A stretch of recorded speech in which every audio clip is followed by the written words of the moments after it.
how I got into McLarens is these cars just seem to get a bad rap. And at the end of the day, really, McLaren's a very young manufacturer. They've been around for less than 15 years. So we got to cut them some slack. Yes, the MP412C was a pretty big nightmare. Like it had a lot of problems out of the gate. And I remember at AMS we had a couple come through, a couple customers that we'd built cars for, GTRs and these things, had MP412Cs, and we did an exhaust on one. I think we tuned one. So I was familiar with them, but it wasn't until I did Gold Rush 8 in 2016. We had just finished building the first twin turbo Huracan, and me and my buddy Jordan Martin, it was the Talladega Nights twin turbo Lamborghini. We did the whole Ricky Bobby theme. I had the Fig Newton sticker on it. We were Ricky Bobby and Cal Naughton Jr.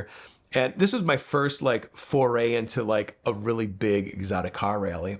And I remember there were 10 McLarens on this rally, and every single one of them had some sort of problem. And I remember talking to the owners and said, I love this car, but the reliability is a little suspect and nobody can work on them. And I remember thinking that's weird. Why can't anybody work on these cars? And I remember going back the next year for Gold Rush 9 and talking to the guys what happened to your McLaren? I couldn't deal with it. Nobody can work on this car, but the dealers are so far and few between. If you send your car to them, it takes forever. So it was just kind of a nightmare of ownership. And I remember thinking I was getting out of AMS at the time, selling my shares, and just thinking what could I do? I really didn't want to get into the Huracan Lambo market to compete with AMS. I had the ability to do so, but it just seems like that market was getting kind of saturated.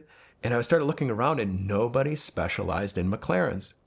So I started kind of asking around, trying to figure out why. And what I found was McLaren is very proprietary. As far as any brand that I've ever seen, it's really difficult to work on because without the McLaren diagnostic tool and their hydraulic bleeding machine for their hydraulic suspensions and hydraulic aerodynamics, you really can't work on these cars.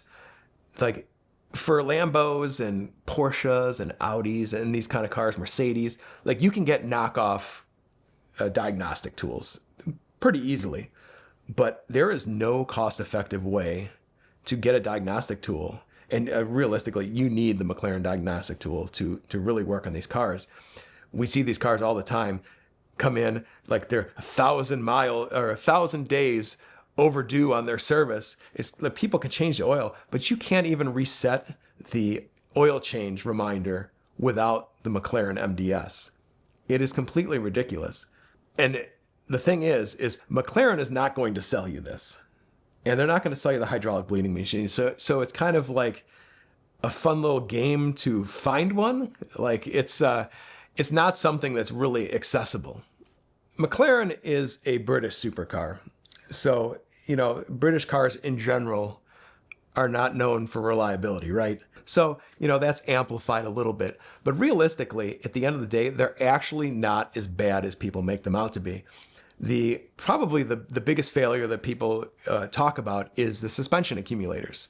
So, like I said, they're a young manufacturer. We've actually seen them revise this, and they actually have an updated version, which we've been installing on cars, and we've yet to see these fail. So I can tell you that they are seeing failure points and improving things. We've really seen that with our CSO engine program. We've been able to see that they've changed rod designs and their DLC coating stuff in the valve train now. So we're seeing these incremental changes as they're learning. So realistically, the 720 is really a pretty good car. Now, there are some other quirks that McLarens have. Probably the second biggest thing is coolant leaks. So they use these tension clamps that over time lose tension. So you start to get some seepage of coolant, start to get leaks. So we just replace those with worm gear clamps. And of course you've replaced one and you'll find the next weak link. So you got to chase that a little bit, but that is a common problem. Another problem we see is the stock intake air tube has this plastic silencer in it. that will break off and kind of like wedge itself in the airstream.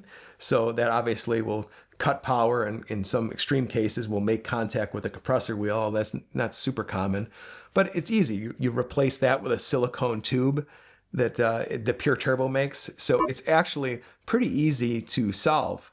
The oil filter housings have some problems, but if you're straying away from buying a supercar, if you're scared of like a $3,000 maintenance bill for an oil filter housing, or I think we're $4,000 to $5,000 on suspension accumulators, like that shouldn't scare you away. This is like a $250,000 car, and these are maintenance items, and obviously low production car, higher cost of maintenance. So my goal was to make McLaren ownership far easier, because without an independent repair shop, you're stuck with the dealers, and there really are not that many dealers. And the dealer takes a long time. Dealers are far more expensive. So my goal was to make it cheaper and far easier. What's funny is when even just announcing that I was going to start a McLaren shop, I had a number of friends and people I've done rallies with that went out and bought McLarens. They said, I've always wanted a McLaren. I've heard the nightmare stories about maintaining them, and I just was never interested. But now that I know that, like, I have somebody that I know that is going to work on these cars, like, they actually went out and bought cars before I even opened, just knowing that they're going to make their lives a lot easier, and McLaren ownership easier in general.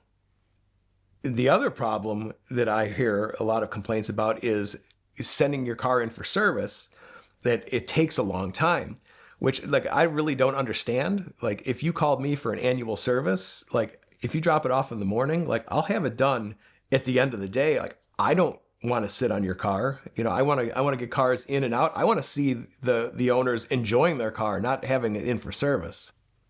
So we're starting to see the miles pile up on these cars. Owners actually out there driving them, not sitting in the shop, gives them an opportunity to enjoy the season, especially in Chicago.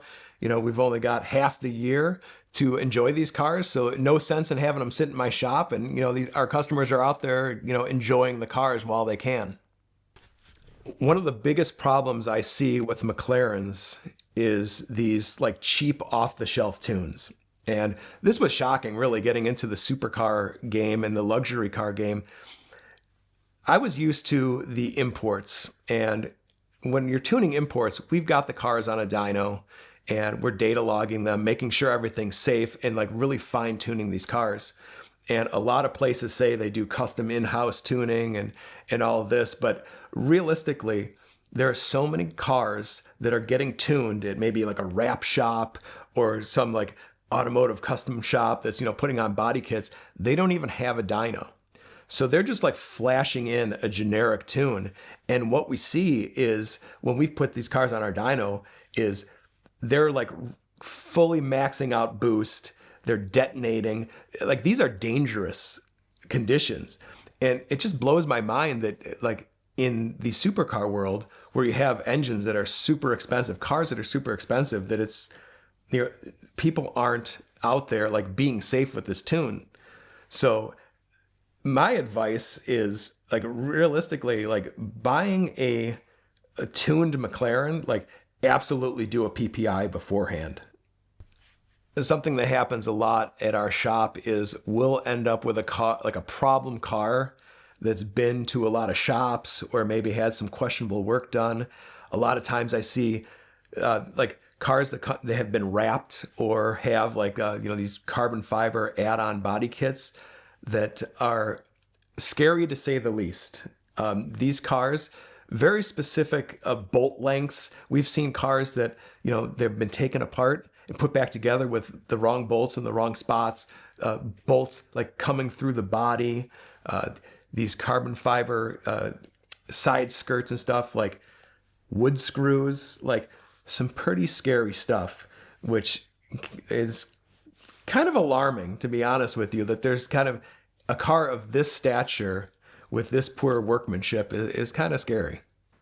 So I'm always very forthcoming that we do not do in-house tuning. We actually use M Engineering, which as far as McLarens go, is absolutely the top of their game.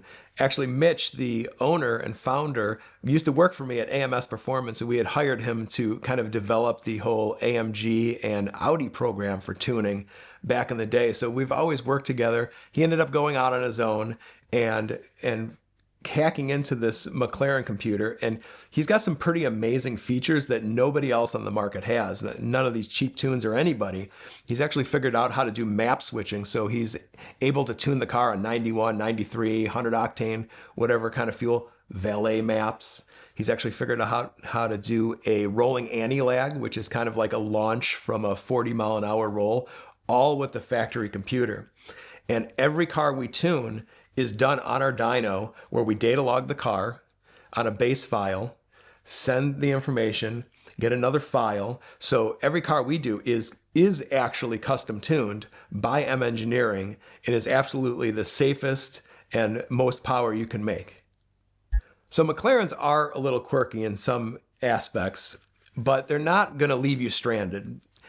Their electronic system is very sensitive. So if it sees something it doesn't like, it may throw a check engine light, it may do a limp mode, but it's not going to leave you on the side of the road. A simple turn the car off, kind of reset, let it regain its composure, and most of the time that will go away. You know, is it annoying? Sure. But for the money, a McLaren is absolutely the best driving experience and the sexiest car you can possibly get. So we've been at this now for over 4 years. We're nearing our 100th car tuned with M Engineering. So we've got a lot of tuned cars out there, but we do actually do a lot of repair and service and just maintenance. It's probably about 60% of our business is just simply, you know, keeping up with the maintenance need and repair needs of these cars. We've gotten pretty deep into them, and right now we're one of a handful of people in the world rebuilding these engines, because McLaren does not offer much support, especially in the engine department. Like if you have any problem with the bottom end of your engine, the only option is a fully dressed crate engine. We're talking turbos, intake manifold, injectors, alternator, AC compressor, and that comes with like a really hefty price tag. So we've actually started our CSO engine program, where we have upgraded connecting rods, pistons, we've had to design hardware, basically all of the things that we can't get from McLaren, we've had to go back to the drawing board, improve, and get ourselves, which has come at a high cost, but we're seeing a lot of these cars. In fact, in the shop right now, I've got 3 cars from out of state that we're doing engine builds. So, you know, we've got cars coming from all over the country that, you know, we're helping keep on the road.